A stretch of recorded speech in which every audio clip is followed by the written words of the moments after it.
भारत माता की जय। वंदे वंदे गौ माता की, तुलसी माता की, गीता माता की, गंगा माता की। तो एक गृह मंत्री एक राष्ट्रपति है, उसी प्रकार एक देश में एक कानून होना चाहिए। हम दो हमारे दो तो सबके दो। और हमारी जो सनातन संस्कृति है, मैं गीता भी पढ़ता हूँ, गीता का अध्याय 15वां अध्याय पाठ करके ही भोजन करता हूँ। लेकिन हम जैसे लोगों को डरना नहीं है।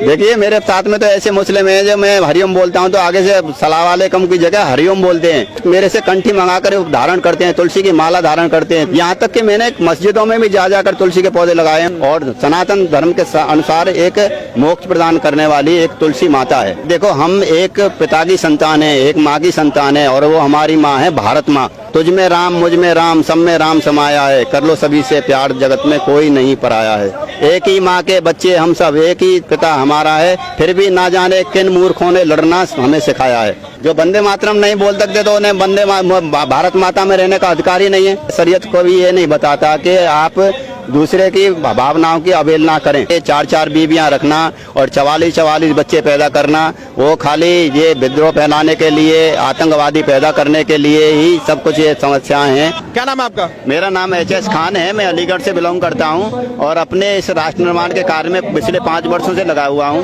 तो आज जो जैसे जनसंख्या नियंत्रण दिवस है तो यहाँ पर कार्यक्रम रखा गया जंतर मंतर पे, तो उसमें हम आए हैं। तो देखिए सारी समस्याओं की जड़ है जनसंख्या, बढ़ती हुई जनसंख्या।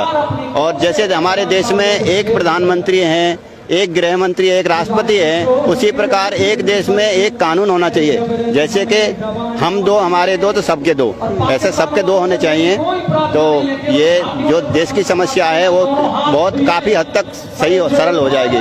जैसे कि अपने कई मैं मुस्लिम भाइयों से मिलता हूँ तो वो कहते हैं भाई बच्चे तो खुदा की देन है, ये खुदा की नेमत है। एकदम औलाद बढ़ाते चले जाओगे तो इनका भरण पोषण रक्षण करने के लिए जरूरी है ना।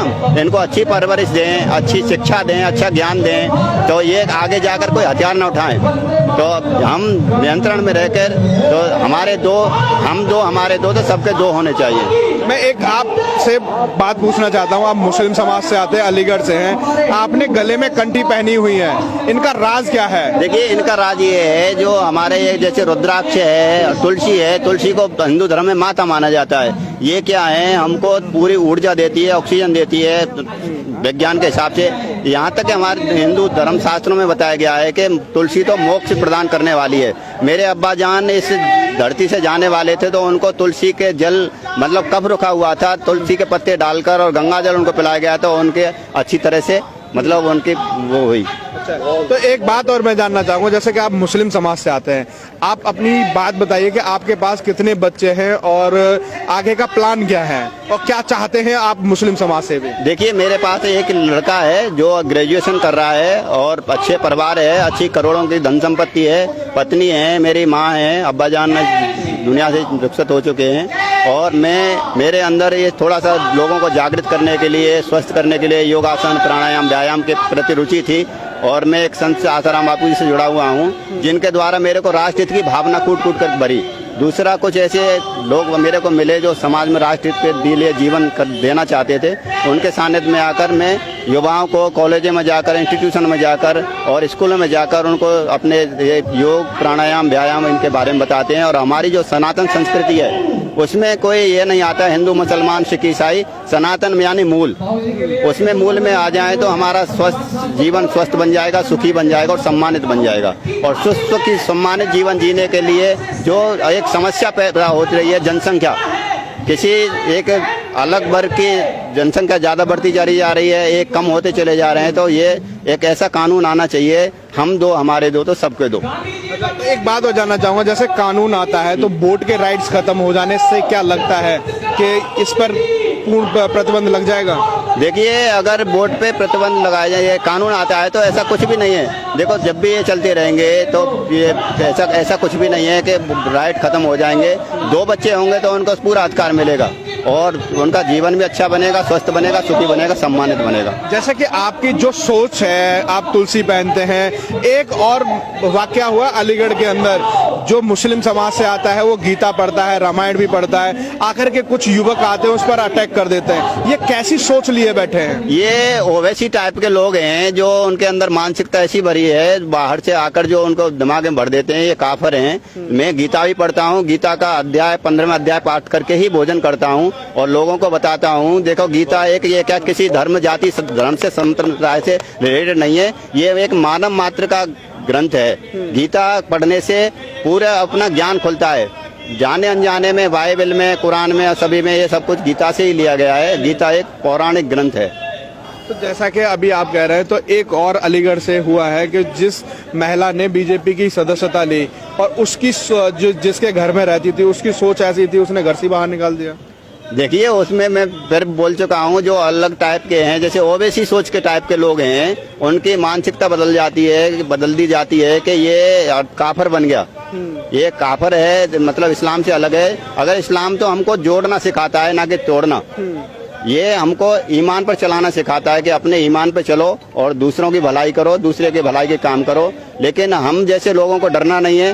हम तो, हमारे पास भी ऐसे कुछ आते हैं तो वो अपने आप ही जब अपने अंदर बल होगा तो वो सब सिकुड़ जाते हैं। जैसा कि आप तुलसी पहनते हैं, कभी आपके मुस्लिम समाज से किसी ने आपको रोका नहीं? देखिए मेरे साथ में तो ऐसे मुस्लिम हैं, जब मैं हरिओम बोलता हूं तो आगे से सलाम वालेकुम की जगह हरिओम बोलते हैं। और तुलसी की जब उनको महिमा बताई तो तुलसी खुद मेरे से कंठी मंगाकर धारण करते हैं, तुलसी की माला धारण करते हैं, तुलसी का अर्क लगाते हैं, तुलसी का पौधा अपने घरों में लगाया है। यहाँ तक कि मैंने मस्जिदों में भी जा जाकर तुलसी के पौधे लगाए हैं, उनके फायदे बताए हैं, तो उनका लाभ लेते हैं। तुलसी एक बॉन्डर ड्रग्स, एक अद्भुत औषधि है और सनातन धर्म के अनुसार एक मोक्ष प्रदान करने वाली एक तुलसी माता है। तो अब मैं आपसे एक बात और जानना चाहूंगा कि जो आपके देश के मुस्लिम जो समाज है, उसमें जो शरारती तत्व जो है, जो जिस तरह का माइंड रखते हैं, उनको क्या संदेश देना चाहेंगे आप? देखिए मैं उनको संदेश देना चाहूंगा कि अपना देखो, हम एक पिता की संतान है, एक माँ की संतान है और वो हमारी माँ है भारत माँ। हम भारत माता में रहते हैं, भारत माता पर रहते हैं, तो भारत माता के अनुसार ही रहें। और जो बाहर के लोग आकर उनको बलगर आते हैं कि ये हिंदू काफिर हैं, ये अलग काफिर हैं, या ये से हैं वैसे, उनकी बातों में नहीं आना चाहिए। सभी मुस्लिम भाइयों से मैं कहना चाहूंगा कि आप ईमान पर चलो, जो हमें राह सल्लल्लाहु अलैहि वसल्लम ने सिखाई है उस पर चलें, उसके अनुसार अपने ईमान पर चलें। हमारे द्वारा किसी का अहित ना हो जाए, हमारे द्वारा किसी को परेशानी ना हो जाए। जो इस्लाम में आती हैं उन पर चलेंगे तो हम आपस में सब भाई भाई हैं। तुझ में राम, मुझ में राम, सब में राम समाया है, कर लो सभी से प्यार, जगत में कोई नहीं पराया है। एक ही माँ के बच्चे हम सब, एक ही पिता हमारा है, फिर भी ना जाने किन मूर्खों ने लड़ना हमें सिखाया है। तो मैं तो यही चाहूंगा कि ये सब जो विद्रोह और ये विघटन होते हैं खाली न्यूरो माइंड के द्वारा होते हैं। जब न्यूरो माइंड की सोच छोड़ेंगे तो हमारा ये विकास भी होगा। ऐसा तो नहीं है कि जो आपने गाना गाया कि लड़ना किसने सिखाया है, ऐसा तो नहीं है जो ओवैसी हैं वो वंदे मातरम नहीं बोलते? जो वंदे मातरम नहीं बोल सकते तो उन्हें भारत माता में रहने का अधिकार ही नहीं है। जो अपनी माता की जय नहीं बोल सकते वो कहाँ से आ गए? उनको पूछो उनका पिता कौन है।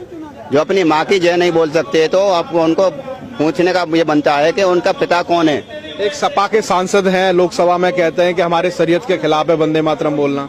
देखिए उनको ये ऐसा ब्रेन वॉश कर दिया जाता है कि उनके शरीयत के खिलाफ है। शरीयत को भी ये नहीं बताता कि आप दूसरे की भावनाओं की अवहेलना करें, आप किसी को कष्ट दें, आप किसी को दुख दें।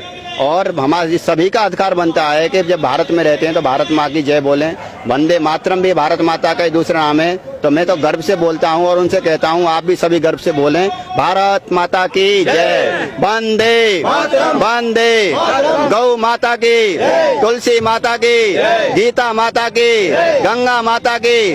तो अब ये जो हमारे चल रहा है इसमें हम दो, हमारे दो तो सबके दो, ऐसा कानून पास। मैं एक बात और जानना चाहूंगा, जैसे कि अभी एक बहुत ज्यादा टॉपिक ट्रेंडिंग में है कि जो एक लड़का है टिकटॉक पे वीडियो बनाता है तवरेज के लिए और कहता है कि जो तवरेज मारा गया है, अगर कल को अगर इसके बच्चे आतंकवादी बन गए तो ये मत कहना कि ये मुस्लिम आतंकवादी है।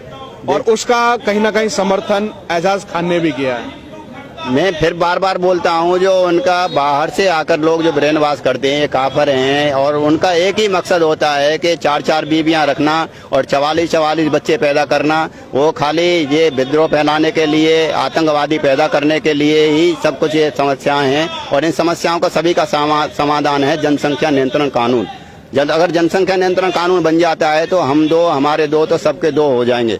तो जो आप जिसकी बात कर रहे हैं यराज खान, उसको पूछे कितने बच्चे होंगे, तो वो ये नहीं वो चाहेंगे कि एक मर जाएगा दूसरा तैयार है, तो वो तो शुरू से ही उनको आतंकवादी बनाने के लिए एक ट्रेनिंग देते हैं।